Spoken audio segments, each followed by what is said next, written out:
Is this the most toughest surgery? ಇಲ್ಲ ma'am, toughest ಅಲ್ಲ. ನೀ replacement is not toughest surgery. Toughest ಅಂದರೆ ತುಂಬ ಬೇರೆ ಬೇರೆ ಪ್ರೊಸೀಜರ್ಸ್ ಬರುತ್ತೆ. ಪೆಲ್ವಿಕ್ಸ್ ಪ್ರೊಸೀಜರ್ಸು, ಕಾಂಪ್ಲೆಕ್ಸ್ ಲಿಗಮೆಂಟ್ ಪ್ರೊಸೀಜರ್ಸು ಆ ಥರ. These are not the toughest but ಏನಂದರೆ these are common procedures. And because of lot of variations, pain ಅದು ಇದು ಇರೋದ್ರಿಂದ ಜನಗಳ ಪರ್ಸೆಪ್ಷನ್ನು ಈ ಥರ ಟಫ್ ಅಂತ ಅಂದ್ಕೊಂಡಿರ್ಬೋದು. ಈಗ ನಮಗೆ ಸರ್ಜನ್ಗೆ ಕೇಳಿದ್ರೆ ಇದಷ್ಟು ಕಷ್ಟ ಅಲ್ಲ ಅಂತೀವಿ ನಾವು. ಆದರೆ ಪೇಷಂಟ್ದು ಅಂಡರ್ಸ್ಟ್ಯಾಂಡಿಂಗ್ ಬೇರೆ ಇರುತ್ತೆ. ಅವ್ರದ್ದೇನೆಂದರೆ, ನನಗೆ ಯಾರು ಕಡಿಮೆ ನೋವು ಮಾಡಿದ್ರು, ಯಾರು ಬೇಗ ನಡೆಸಿದ್ರು ಅವರೇ ಎಕ್ಸ್ಪರ್ಟ್ ಅನ್ನೋ ಥರ.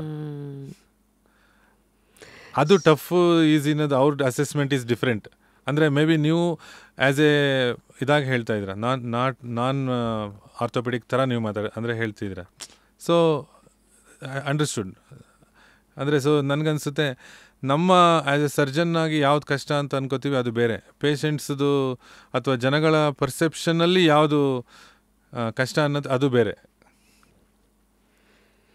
ಸೊ ಜಾಯಿಂಟ್ ರೀಪ್ಲೇಸ್ಮೆಂಟ್ಸ್ ಮಿತ್ಸ್ ಇದರಲ್ಲಿ ಲಿಸ್ಟಲ್ಲಿ ರೀಪ್ಲೇಸ್ಮೆಂಟ್ ಯಾವಾಗಲೂ ಬೇಕಾಗುತ್ತೆ and you need a revision surgery, true or false? You need a revision surgery. ಏನಂಗಂದ್ರೆ ರಿವಿಷನ್ ಅಂದರೆ ರಿವಿಷನ್ ಅಂದರೆ ಇವಾಗ ನೋಡಿ, ಇದು ಒಂದು ಈಗ ನಾನು ಒಂದು 20 ವರ್ಷ ಹಿಂದೆ ಇದನ್ನ ಈ ಥರ ನೀ ರಿಪ್ಲೇಸ್ಮೆಂಟ್ ಮಾಡಿರ್ತೀನಿ. 20 ವರ್ಷ, ಒಬ್ರಿಗೆ 20 ವರ್ಷ ಹಿಂದೆ ಮಾಡಿರ್ತೀನಿ. 20 ವರ್ಷ ಅಥವಾ 15 ವರ್ಷನೋ 20 ವರ್ಷನೋ, ಡಿಪೆಂಡ್ಸ್ ಆನ್ ಡಿಫ್ರೆಂಟ್ ಇದು. ನೆಕ್ಸ್ಟು 20 ವರ್ಷ ಆದಮೇಲೆ ಅವ್ರಿಗೆ ಇದು ಈ ಥರ ಲೂಸ್ ಆಗಿ ಸ್ಟಾರ್ಟ್ ಆಗಿಬಿಡುತ್ತೆ. ಲೂಸ್ ಆಗಿ ಸ್ಟಾರ್ಟ್ ಆದಾಗ ಇದು ಇಂಪ್ಲಾಂಟ್ ಲೂಸ್ನಿಂಗ್ ಅಂತ ಹೇಳ್ತೀವಿ ನಾವು. ಲೂಸ್ನಿಂಗ್ ಅಂದರೆ ಸಿಮೆಂಟ್ ಹಾಕಿ ಫಿಕ್ಸ್ ಮಾಡಿರ್ತೀವಿ, ಆದರೆ ಈ ಬೋನು ಸ್ವಲ್ಪ ಹಾಗೆ ತಿನ್ಕೊಂಡು ಹೋಗ್ತಾ ಇರುತ್ತೆ ಏಜಿಗೆ. ಆ್ಯಂಡ್ ಆಸ್ಟಿಯೋಪೊರೋಸಿಸ್ಸಿಗೆ ಬೋನ್ ಸಪೋಸ್ ವೀಕ್ ಇದೆ, ಅಲ್ಲಿ ಕ್ಯಾಲ್ಶಿಯಮ್ಮು ಆ ಥರ ಅಷ್ಟು ಸ್ಟ್ರಾಂಗ್ ಇಲ್ಲ ಅಥವಾ ವೀಕ್ ಇದೆ ಅಂದರೆ ಆಸ್ಟಿಯೋಪೊರೋಸಿಸ್ ಲೂಸ್ ಆಗ್ತಾ ಹೋಗುತ್ತೆ.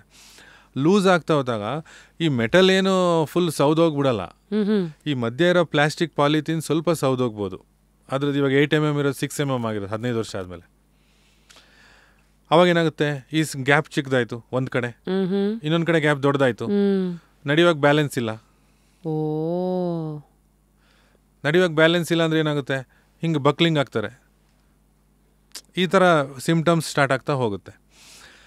ಸೊ ಅವಾಗೇನಾಗುತ್ತೆ, ಇವಾಗ ನಾವು ಈ ಲೂಸ್ ಆಗಿದೆ, ನಡೆಯೋಕ್ಕಾಗ್ತಿಲ್ಲ, ನಾವು ಎಕ್ಸ್ರೇ ಮಾಡ್ತೀವಿ.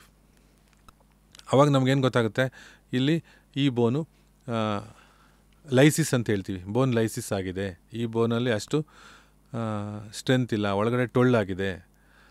ಆವಾಗ ಈ ಇಂಪ್ಲಾಂಟು ಲೂಸ್ ಆಗಿಬಿಡುತ್ತೆ, ಇದು ಇಷ್ಟೊಂದು ಟೈಟಾಗಿರಲ್ಲ.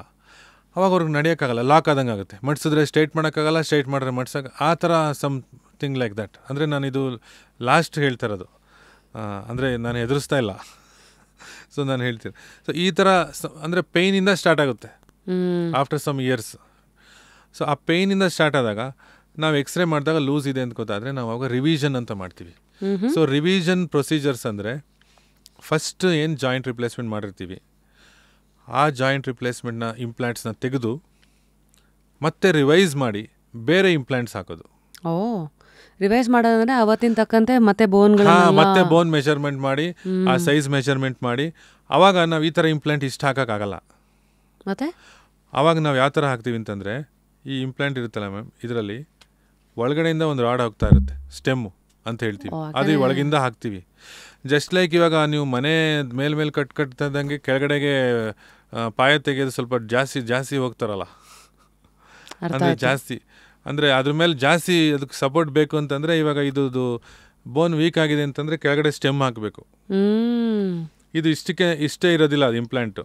ಇವಾಗ ಇಷ್ಟಿದೆ ಅಂತಂದರೆ, ಇವಾಗ ನೋಡಿ ಇದು ಇನ್ನೂ ಡೀಪಾಗಿ ಹೋಗಿರುತ್ತೆ, ಆ ಡೀಪಾಗಿ ಹೋಗಿರುತ್ತೆ. ಇವಾಗ ಇಷ್ಟೇ ಇದೆ. ನಾವು ರಿವಿಷನ್ ಅಂತಂದರೆ ಇದು ರಾಡ್ ಇರುತ್ತೆ, ಇಲ್ಲಿಂದ ರಾಡ್ ಕೆಳಗಡೆ ಬೋನ್ಗೆ ಹೋಗುತ್ತೆ, ಅದು ಸಿಮೆಂಟಲ್ಲಿ ಫಿಕ್ಸ್ ಆಗುತ್ತೆ. ಅದು ಸಿಮೆಂಟಲ್ಲಿ ಹೋಗುತ್ತೆ. ನಾವು ಸಿಮೆಂಟ್ ಹಾಕಿ ಫಿಕ್ಸ್ ಮಾಡಿಬಿಡ್ತೀವಿ ಇದನ್ನ. ಸೊ ಇದು ಈ ಇಂಪ್ಲಾಂಟ್ ಇಷ್ಟೇ ಇರೋದಿಲ್ಲ, ಇದು ಉದ್ದ ರಾಡ್ ಥರ ಬರುತ್ತೆ. ಮತ್ತು ಈ ಪ್ಲಾಸ್ಟಿಕ್ಕು ಇಷ್ಟೇ ಇರೋದಿಲ್ಲ, ಇದು ದಪ್ಪ ಇರುತ್ತೆ ಮಧ್ಯ, ಯಾಕೆಂದರೆ ಸಪೋರ್ಟ್ ಮಾಡಬೇಕಲ್ಲ. ಅದು ಗ್ಯಾಪ್ ಜಾಸ್ತಿ ಆಗಿಬಿಟ್ಟಿದೆ, ಬೋನ್ ಕಡಿಮೆ ಆಗಿಬಿಟ್ಟಿದೆ. ಸೊ ಬೋನ್ ಕಡಿಮೆ ಆಗಿದೆ, ಬೋನ್ ಬಿಲ್ಡ್ ಮಾಡಬೇಕು. ಬೋನ್ ಬಿಲ್ಡ್ ಮಾಡುವಾಗ ಬರೀ ಇಷ್ಟೇ ಹಾಕಿದ್ರೆ ಲೂಸ್ ಆಗುತ್ತೆ, ಮತ್ತೆ ಅದು ಡೀಪಿಂದ ಹೋಗಬೇಕು.